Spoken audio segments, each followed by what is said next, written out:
Gusto ko pong ibahagi ang isang karanasan na hanggang ngayon ay hindi ko makalimutan. Noong nakaraang taon, umuwi kami sa probinsya para sa pista. Sa baryo namin ay may lumang kapilya kung saan nakalagay ang isang imahe ni San Roque.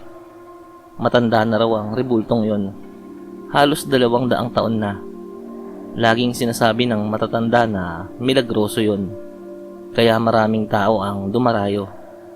Isang gabi bago ang mismong pista, napagpasyahan kong pumasok sa kapilya para magdasal. Pagpasok ko, ako lang mag-isa. Tahimik ang paligid at tanging tunog lang ng kuliglig ang maririnig. Nang tumingin ako sa santo, parang may kakaiba sa mukha nito. May bakas ng likidong dumadaloy mula sa mata niya. Lumapit ako para tignan. At doon ko nakita na hindi yon ordinaryong luha, kundi pulang-pula, parang dugo.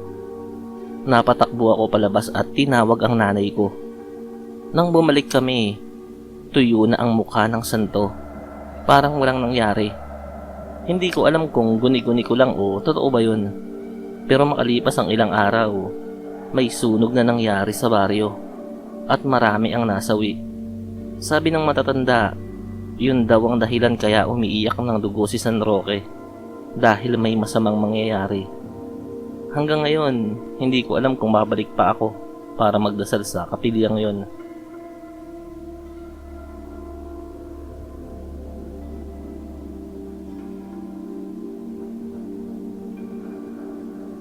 May ikukwento po ako tungkol sa santo na nakuha namin mula sa lolo ko. Nang mamatay si lolo, iniwan niya sa amin ang isang lumang baul na gawa pa raw noong panahon ng Kastila. Doon namin nakita ang isang imaheng kahoy ng Santo Niño. Itim na itim at parang gawa sa kakaibang kahoy. Sabi ng tatay ko, alagaan daw namin yon dahil pamana sa pamilya. Isang gabi, habang natutulog kami, nagising ako sa tunog ng mga yabag ng bata sa sala. Pagbaba ko, nakita kong bukas ang baul at wala doon ang Santo Niño. Para akong natulala nang makita ko ang maliit na rebulto, nakatayo sa gitna ng sala at nakatingin ng diretso sa akin.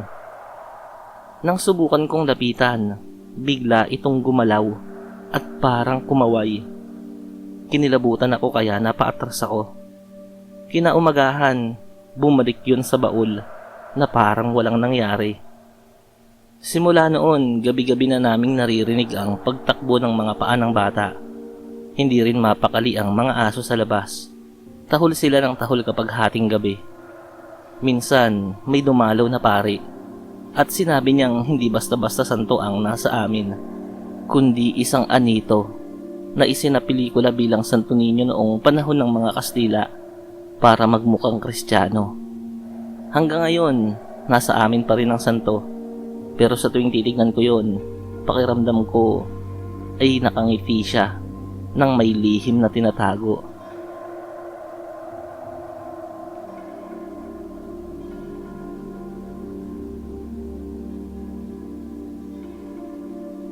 Isa po akong choir member sa simbahan namin.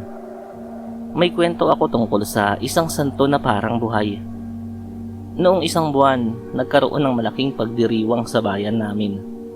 Nasa altar ang malaking imahe ni San Felipe, patron ng bayan. Habang kumakanta kami ng koro, napansin ko na parang nakatingin sa akin ang santo. Hindi ko yun pinansin nung una, baka imahinasyon lang kasi. Pero nang gabi rin yun, nanaginip ako. Sa panaginip ko, lumapit sa akin si San Felipe at sinabi, "Tumigil ka sa iyong kasalanan o buhay mo'y kukunin ko." Nagising akong pawis na pawis. Nagtaka ako kasi hindi ko alam kung anong kasalanan ang tinutukoy niya. Kinabukasan, habang naglilinis kami ng altar, napansin kong nakalabas ang isang daliri ng santo na dati namang nakakapit sa Biblia. Ang daliring yun ay nakaturo mismo sa akin. Mula noon, hindi na ako mapakali. Bawat misa, ramdam kong sinusundan ako ng tingin ng santo. Hanggang ngayon, hindi ko alam kung ako ba ay binibigyan ng babala o tinatablan ng sumpa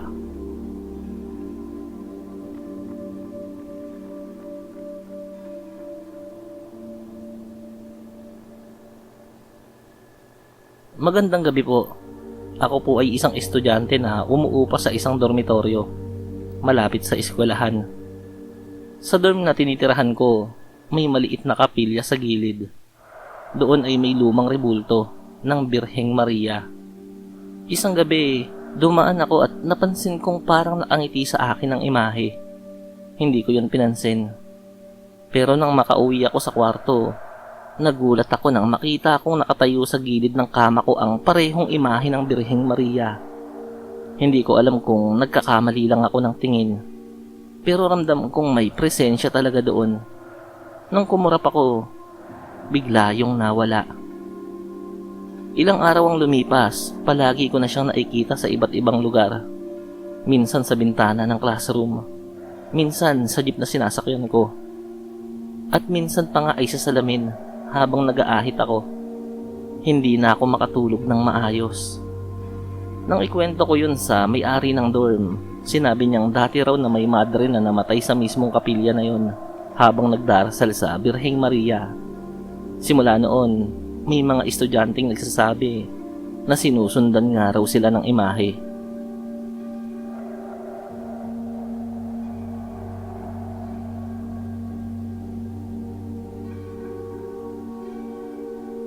Nais ko pong ibahagi ang kakaibang nangyari sa amin noong nakaraang pista.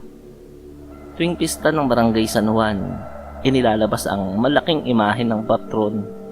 Lahat ng tao ay nag-aalay ng bulaklak at kandila. Pero nitong huli, may kakaibang nangyari.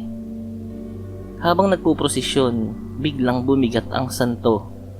Kahit 5 lalaki na ang bumubuhat, halos hindi nila maiangat.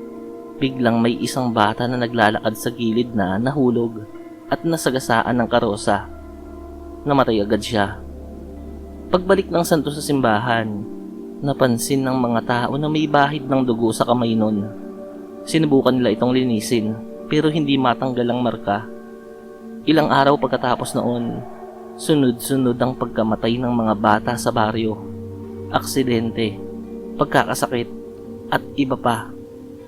Sabi ng matatanda, may sumpa raw ang santo at hindi na ito dapat ilabas para sa prosesyon. Pero ayaw maniwala ng mga kapitan at mga pare. Hanggang ngayon, nakatago pa rin sa simbahan ang imaheng yun. At sa tuwing madadaanan ko, parang ramdam kong may mga matang nakatitig mula sa loob.